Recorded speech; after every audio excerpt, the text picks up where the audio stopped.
Bientôt 9 h sur TV Finance et pour suivre l'ouverture de bourse en ce lundi matin, nous sommes en ligne avec Rodolphe Vial, fondateur du site ABC Bourse. Bonjour Rodolphe. Bonjour Aude. Alors est-ce qu'on peut dire que l'objectif de la semaine c'est les 6500 points, même si ce sera vraisemblablement pas pour aujourd'hui hein? Effectivement, Aude, d'après les premiers indicateurs, on va le savoir très très vite, mais on devrait commencer la séance en petite baisse, sans drame toutefois. Il faut dire que ça devrait être calme aujourd'hui, puisqu'on a les États-Unis qui seront fermés, Wall Street pour le Memorial Day. Et on a aussi la bourse de Londres, donc au Royaume-Uni, c'est Spring Bank Holiday. Donc c'est deux places financières importantes. Les investisseurs anglo-saxons ne seront pas sur les marchés, donc ça risque de limiter les volumes et les initiatives.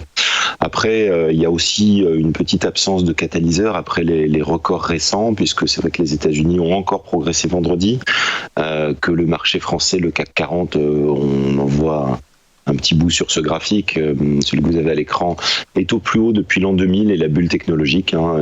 Et même si on prend le CAC 40 GR, qui est le CAC 40 dividende réinvesti, qui évolue à plus de 18 000 points, et ben c'est le record absolu tout simplement.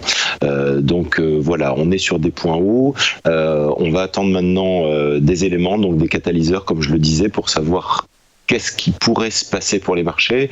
Ce matin, on pourra peut-être avoir quelques premiers éléments puisqu'on a l'inflation en Allemagne et en Italie qui va être publiée. Donc c'est le thème central quand même en ce moment, hein, l'inflation. Alors surtout aux États-Unis, puisqu'il y a des tonnes d'argent qui ont été injectées, que les banques centrales sont scrutées de près, mais en Europe également, c'est quand même un thème. Le marché est toujours en train de chercher un équilibre entre deux éléments, c'est vraiment la reprise de la croissance d'un côté et les risques inflationnistes de l'autre, avec in fine le potentiel de hausse des taux d'intérêt et donc la pression que ça mettrait sur les budgets des différents États.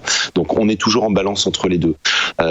Donc voilà un petit peu comment va se dessiner un petit peu la semaine.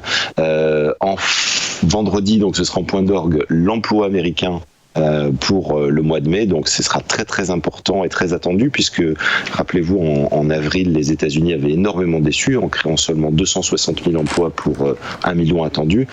On aura un avant-goût jeudi avec l'enquête ADP, voilà. Et puis les PMI, demain on a les PMI, donc c'est les indices des directeurs d'achat, donc dans toute l'Europe et aux États-Unis, et là aussi ça nous donnera un petit peu une photo de la situation dans l'industrie, et on verra un petit peu comment se comporte le secteur industriel.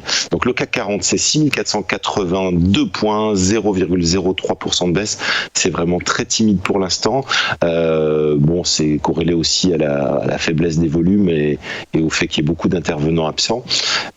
Bon, qu'est-ce que ça donne techniquement? On a toujours autour de cette droite de soutien qui a porté la tendance.